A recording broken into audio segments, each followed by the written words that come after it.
Hi, I'm Daniel. Do you know? I haven't ever finished any real Mega Man game. I just beat Classic 2 in Smash 4 and one of the Battle Network games in a DS emulator.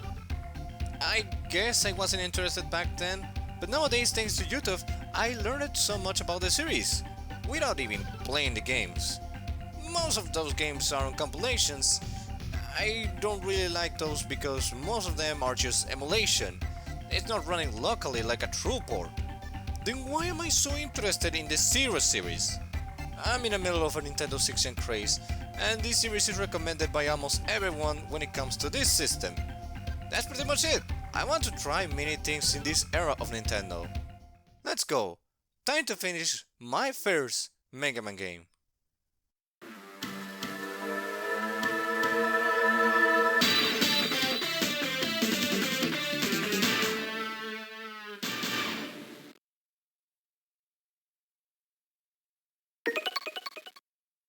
This game has no way between hitting new game and the first cutscene of the game. Just so you could feel the adrenaline this game will put you under. We first have an army escaping from a group of blue robots that resemble the mascot of the series. But most of the army are immediately annihilated in a bloody death. I must say, I'm actually impressed by the fact that we can have those things in GBA. I need to find more things like this. The leader of the rogue army, Ciel, reaches her destiny, the remains of our protagonist. In her desperation, Ciel uses a fairy-like tiny robot that repairs Zero. Despite having no memory of the X-series, the Reploid is ready to help Ciel, which means that the gameplay can finally begin. A 2D platformer, that's what Mega Man is known for. The core gameplay is here, running, jumping, and shooting with a buster... wait, no, that's just a pistol. Well, it looks rad. I wish I had one. Anyways, the game absolutely doesn't give you any forced tutorial for even this first section. The first screen has enough room to breathe and understand how to play. It's all about trying out the buttons and figure out what they do. A for jump, B for attack, L for dash, and a pause screen with the ever so useful control options. Having very few buttons definitely help out with figuring out what the character can do initially. The level design also helps the player get accustomed to the controls. There are no pitfalls or spikes. The level is mostly about learning a bit of long-range combat, and to close up the level, Zero instinctively saves Ciel from a fall to then get a boss where we are given a laser sword, the Sea Saber, courtesy of a strange ball of light. And this is my weapon of preference. I know that the gun wins against the sword, but I'm a bit of a weeb, what can I say? Just be careful not to misjudge the distance between you and the target. With the boss defeated, we get a teleport beacon called the Transfer Server, which teleports us to the base of the Resistance. But why is there a Resistance? X, the main character of the Mega Man X series, is for some reason mad of power, and his tyranny is causing Reploids, the main robot type of the X series and nowhere on the timeline, to suffer a lot. Ciel asks Zero to help on missions to help the Resistance. Despite having no memory, the red Reploid accepts. It might help regain his memories. Before starting the battle against the forces of X, we can actually explore the base for a little bit, but our range of where we can go is pretty limited. Some will be unlocked to run around and kill enemies at your liking, but it will only be useful for some mechanics that I will explain later. Oh, but that music, it's really chilling. And so, we are introduced to the structure of the level progression in this game. I forgot that this game was a bit more experimental compared to the Classic and X series. Instead of a huge selection of levels at the beginning, Megaman Zero gives you missions that transport you to a stage, and some missions repeat the stage. And on top of that, you don't have all of them unlocked. They get added as you complete missions.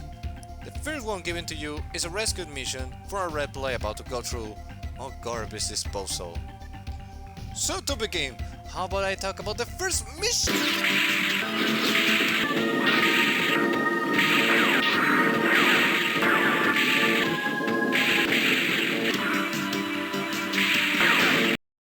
Oh, Arceus. I guess I have to address this issue. This game is just cruel with the checkpoints and lives. I don't mind things like enemies that hit so hard and that's part of the design. But hard games need a lot of polish in the quality of light department. This game over just takes a bit too much time, but even more time whenever I lose all lives. Having to load the save file just to get an unskippable description of the mission again just so I can start over again. This is just way too clunky. What was so hard about putting a quick retry stage button that gives you back all the lives? Well, that's when I have to introduce you to a system that requires the lives. The level of weapons. Yeah, weapons can level up and get new moves, but that requires using them to hit enemies. I personally don't mind that because I have all the time to do it in the hub war, and I love farming. It's one of my favorite moments in video games, but I definitely admit that that wasn't necessary to put them behind a level war. More satisfactory will be with each boss defeated, so it feels earned. If the quick save retry existed, it would create a problem for this system because an average player like me could unlock all the sword moves even if I end up dying at the boss. It basically could cancel the grinding that the developers intended. But that will be easy to fix, we'll say. Just make the stage retry button delete your progress. But how do you code that exactly since the level up occurs in the middle of the stage and not at the end? You have no other option but to load the save file. But I still wonder if for being at the GBA the game needed a manual input of which save file will be loaded instead of automatically selecting the last save file or creating an autosave function. Who knows, maybe they were indeed limited by the hardware. But this game definitely could have used a way to mitigate how drawn out the restarting is, because the level design won't be your biggest run killer. The biggest obstacle had to be the boss. This bird has some crazy patterns and won't let you land most of your attacks, and it's only the first real boss. Couple that with the insane damage and you have guaranteed deaths. And despite being frustrating, I did it. I beat the stage and got the thunder element. How? Somehow, the repetition helped me get better. The more I retried, the faster I was going and the better I was doing at the boss. But why? Simple. Zero is just plain fun to control. Dashing and jumping out of a dash to hit an enemy with an attack. Wall jumps that make me feel good to pull off. But most importantly, the sword swing are so damn satisfactory to hit with. Especially with those 32 bits that help making rotating sliced parts. That's a really nice touch. It's really important to make characters fun to control if you want the player to keep playing and get better. And this game definitely managed to do so. I just wish the clunkiness of the try was more polished. With that mission done, we finally get a variety of missions to do our own order. Some might pop up immediately, but those are related to the bigger plot, so it's justified. If anything, I love how these missions have a reason to be done. Helping the resistance with X things that will work in favor of the entire organization is really good motivation in my book. Despite of the fact that you can skip them, I did all of them because of the rewards like 2 new weapons or cyber elves that will be useful. What is a cyber elf though? Well, they're tiny robots that modify reality using cyberspace to help the one that is using them. We got from health pickups and little aids in battle to permanent upgrades. Sometimes those are obtained by feeding crystals to those upgraded cyber elves. Those are really good. The in battle aid ones, they die and can be used or found again. Why? There was no need to make them one-time usage. For example, a health recovery cyber elf can be found again. They will be perfect for boss fight, but the game won't let us farm them. But the upgrade cyber elves aren't safe from being a problem. Their need for crystals also create the need for retrying whole stages being clunky, because just like the weapon EXP, it will result in getting so many crystals despite failing to beat the level. It makes sense in the lore that they die. This game has a pretty dark setting already. X, the once hero, is now a tyrant, the resistance is low on energy for the health of the Reploids, and New Arcadia is surrounded by deserts because it's the last good place to live in this dystopia. But couldn't cyber elves be mass produced? With that explanation of the cyber done, I think I can talk about the station Locket. These are fun missions to speed through. I'm serious about that. The design of the stage put to test not only my spacing of me and the enemies, but also my problem solving skills. Destroy the Train is a mission that first tests you how you handle small bottomless speeds with enemies of high movement. All of that while cutting wires so you don't get electrocuted and fall. Because of that, this mission was when I started to feel how speedy this game can get. Dash plus jump plus C-Saber swing was my favorite move to pull off. The end of the stage is fun due to the time limit boss with the engine of the train. This boss is so fun because it was stationary and the previous boss moved a lot. It was refreshing in some way, the pattern was manageable, but one slip of it, that's your last life. Find Shuttle is a linear desert run to rescue a resistant member, but don't be fooled by the fact that there is no spikes or bottomless pits. This is a stage that requires memorization of enemy positioning and reaction to the bombs of the sand robots and the sound of the birds, just so you get a chance to avoid getting damaged, because the boss comes up without warning. I'm so glad I unlocked the charge sword technique for this boss, because the bigger damage helped me when I learned the pattern and knew the exact time to strike. Hell yeah! Every time I master a boss, it feels so good!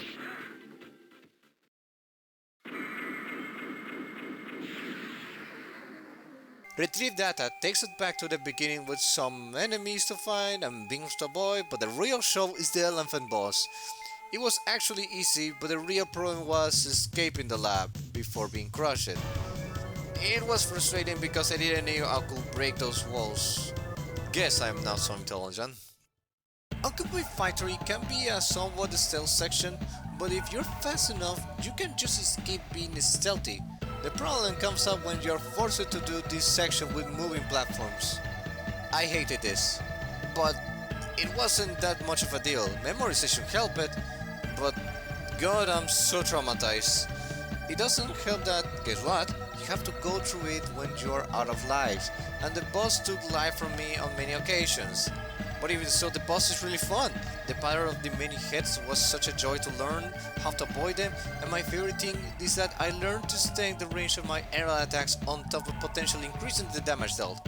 All I have to do is flick the horizontal direction back and forward, and like that, I hit 2 hits.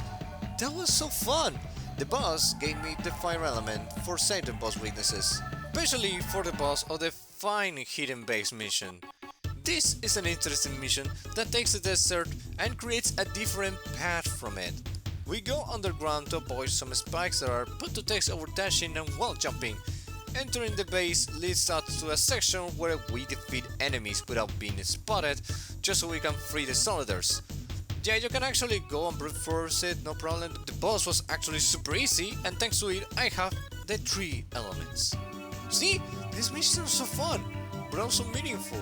Watch how Seal always thanks Zero and thanks the player with sentences full of hope, indicating how this mission will one day make Neo Arcadia a better place. These missions also unlocked us the spear and shield weapons, which can be fun for the right person, but in my case I just stuck to sword strings. But the shield gives you a neat trick. Hold shield and spam C-Saber within a time frame that only uses the first hit that leaves bosses with a really tiny fraction of visibility phase. And congratulations, grounded opponents are now mostly easier. But be thankful you got to store your Cyber Elves and Fire Weapon EXP with the addition of the elemental chips, because the real challenge just began. If you thought that Aztec Falcon was a nightmarish boss, then you haven't reached it to the 4 Guardians of Neo Arcadia. The toughest battle ever. Unlike the reploids of animals we have been fighting, these humanoid beasts have patterns that will rival the player. They have a mission: to serve Master X by stopping this rebellion. Harpuya is the most mobile of them all. His fast flight can stop you with the contact damage and grab you into a suplex when he feels like it.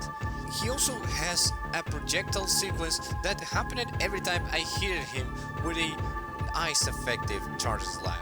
And I love the feel of abusing that pattern for easy dodge while charging yet another slash.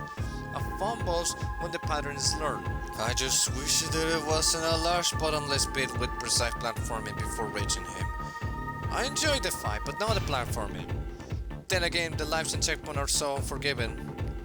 One last detail, these bosses have a dialogue before escaping, which helps to show their personalities, at least in some way that isn't their fighting style. Harpuya says that he will have her revenge, which shows how loyal he is to his master. Fafnir is waiting for you after an addicting gauntlet of enemies in the desert. His pattern is slow, but that's because he has some heavy hitting attacks. Before escaping, he looks forward to fight Zero again, not for his duty as a guardian of New Arcadia, but because he thirsts for battle, waiting for a boss that was placed on a stage like this. Leviathan, the underwater boss, waits for you after stopping the enemy from hacking into your base. In a stage where it was once frozen, it is now water with submarines that won't kill you with their missiles, but by crushing you. Leviathan was the easiest boss, actually. I did die against her, yes, but she's slow enough to be intercepted by my charge slash that got even faster because I leveled the Sea Saber up. Her defeat dialogue shows how she wanted you to not hold back. And then there is Phantom. In the mission we encounter him, we don't have to go through an entire factory to find him, which is a good thing, because he has a pattern that is as crazy as Harpuya's. While Harpuya moves so fast in the air, Phantom keeps dashing towards you to attack, and the ninja even multiplies to fool you with a surprise attack, if you don't detect which is the real one. But the most notorious pattern was the big shuriken riding. This thing just kept hitting me, and once again, how did I win? Well, two things actually. The usual memorization of patterns and 1000 crystals for a sub-tank. Yeah, the sub-tank was especially the one that aided me. I don't feel shame for farming an easy way out, because not only I like farming, but I also like seeing my farming getting good results. And on top of that, it actually helped the fight not go so fast. With the sub-tank, I actually felt I had an opportunity to learn the patterns, which was actually one of the most exploitable in the games, and it's thanks to the sub-tank, but also thanks to the accessibility of having the boss at the beginning. Phantom introductory words are more interesting than what he says at the end. He knows how much of a legend Zero is, but he knows that legends sometimes have to end, and in the name of the Master X, he wants to end the legend of Zero because the legend of X is what matters in this generation, whereas Legends of Zero doesn't belong. Very edgy, but I love edgy. But that doesn't mean that his pattern words are boring. He will end the legend with a bang. If I thought that Harpuya's stage was frustrating, I wasn't prepared to deactivate bombs in this factory. Are you ready for a big run? I hate this stage! There are bombs in walls I have to wall jump into, but what's the problem? They are in a bottomless pit with tiny moving platforms, and you have to do a big leap of faith in order to jump back in them because the screen is too small, we can't see what's below us when we get those bombs. I did this stage before, but since I didn't go up that section, I didn't mind it. But now I have to guess if there is a platform below me. Who thought this was a good idea? This was just trash level design. This isn't fun. But thanks Arceus, I had the anti-pitfall cyber-ups. I wish they were reusable. After this mission, Seal gives an interesting info that actually is a repeat of many after mission quotes. She wants to find a place to live where she invents a way for energy shortage to not be a problem. That is something great about her character. She has help but doesn't over-rely on it, since she uses her own scientific knowledge to solve her problems. That's an example of the fact that you are your own best hope. As long as you believe in yourself, you will do anything. And Phantom was our last eligible mission. What follows is set by the game and not by your choice. We have to stop an invasion on our base from a monkey. I'm gonna enjoy slicing you up.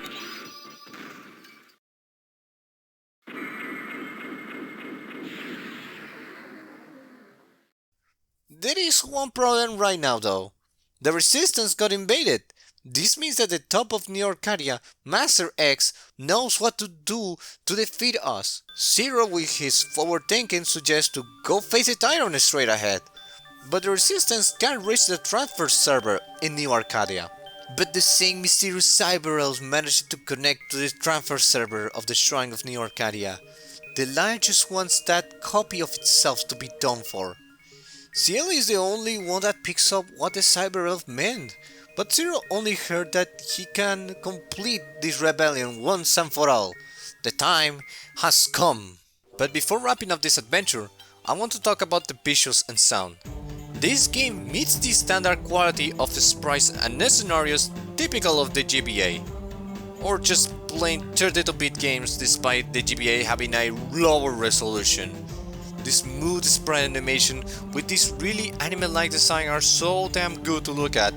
The flashiness helps to transmit the adrenaline of this game story. My favorite animations go to Zero and the Guardians, since most of them move a lot.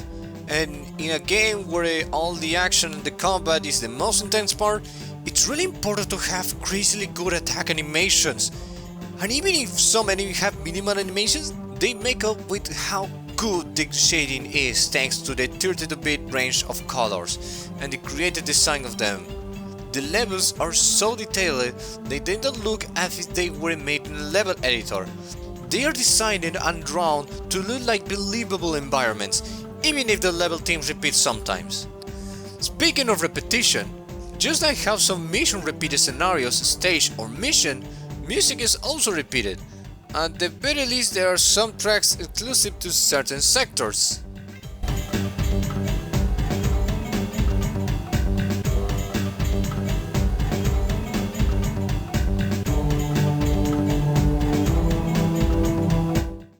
Now that I'm talking about the music, I want to mention that this soundtrack really fills me with enough energy to fight.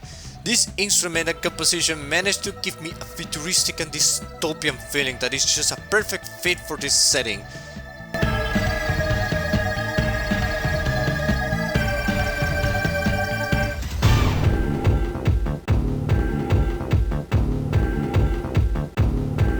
And even the music outside of mission or battle are super inspiring.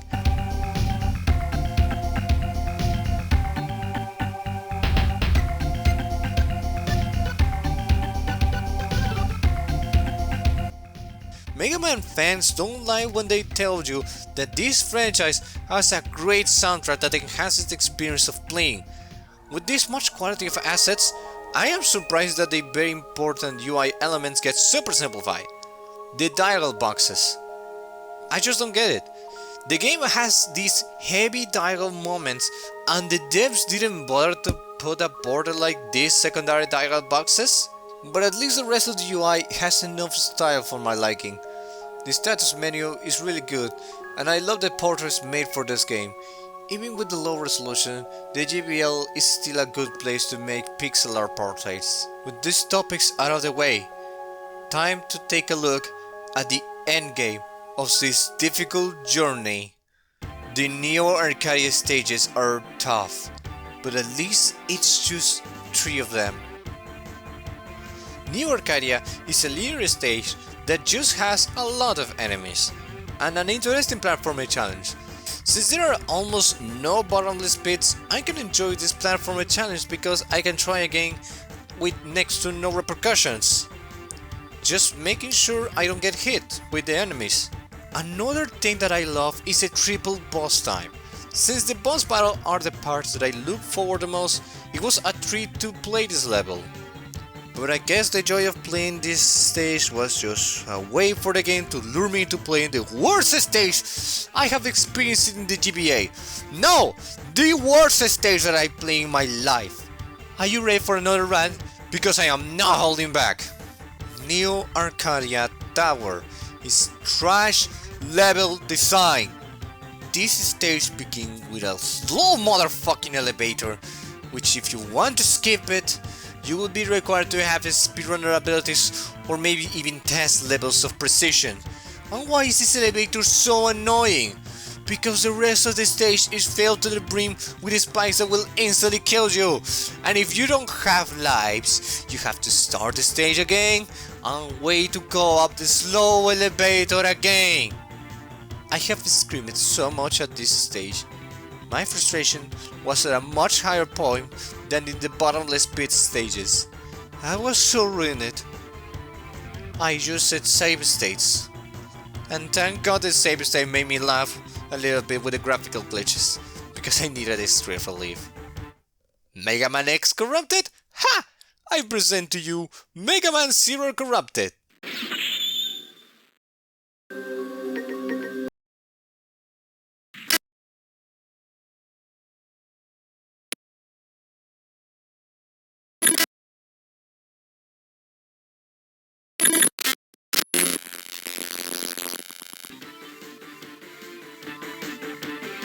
And I can say for sure, the boss, while difficult, was more enjoyable than the entire stage. Ciel, for some reason, is at the end of the stage.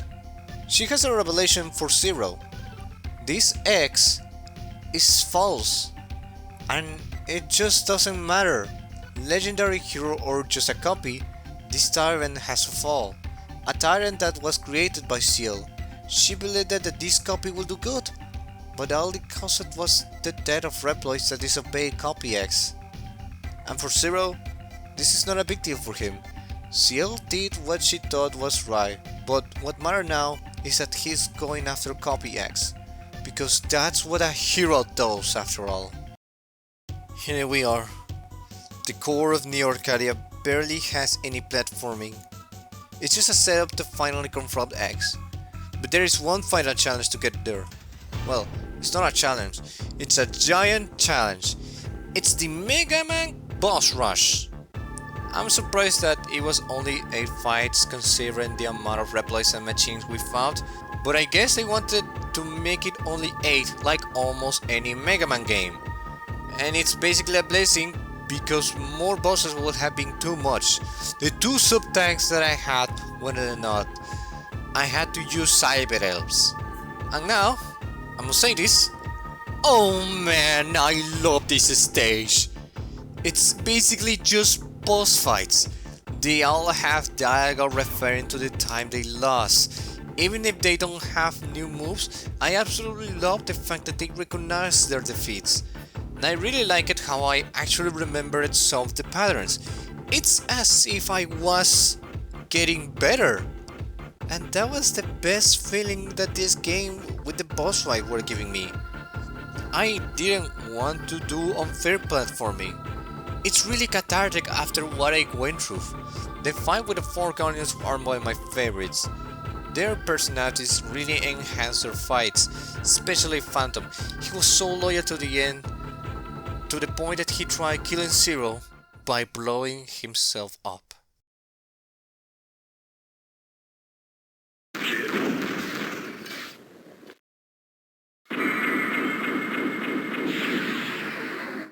And the reward for that is that we can see X.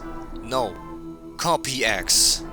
After dismissing the 3 remaining guardians, the Faker just begins to fight, putting on an armor.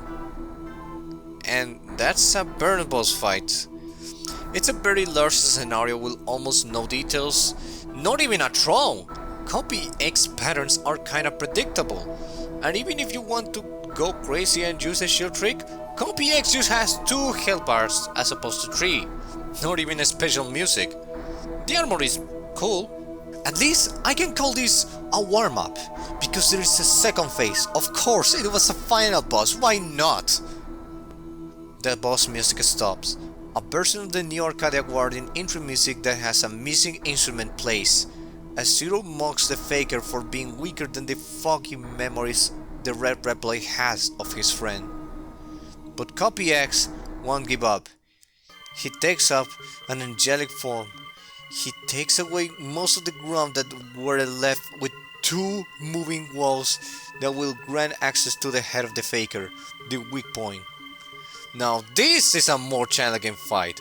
Reaching this part altogether was difficult, but it was worth it because I like this boss. It's not super epic because the music just wanted to focus on how evil this weak copy of a hero is, but at least the fight is actually satisfactory. Since you're forced to wall jump, the boss has attacks specifically designed to be a hindrance for that action, and even a really powerful attack if you plan on standing on the ground, and the attacks speed up the more health you take down. It's actually a really creative boss. But alas, the angel falls. Copy X just can't believe it. He was created to be better than X, but in the end, he couldn't be a hero. And for Zero, the naivety of this faker is the reason why Copy X didn't have a chance. In a useless effort, Copy X just blows up the core to defeat Zero, even though he escaped it. X, the original one, was the ball of light that was giving Zero and the Resistance little but big help, and he presents himself in front of Zero. X wants to run from the many fights he had during the X series, and Zero completely agrees to keep fighting in his place. I'm surrounded by many robots ready to attack him. Zero runs towards them and continues fighting as the legend he is. To be continued in Megaman Zero 2! But before playing that, let's listen to my favorite song of this game. Aria of Zero is a really great track to end this story. This song really captures how legendary Zero is and how much fighting there is left. It really inspires me to be just as heroic as Zero, not gonna lie.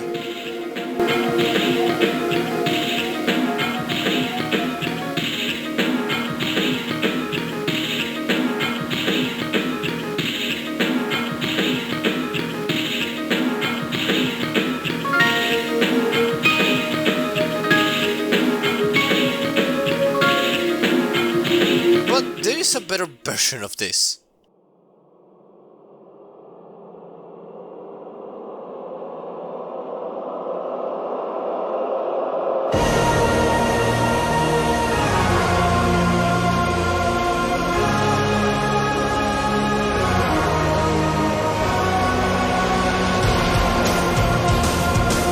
And that was Megaman Zero.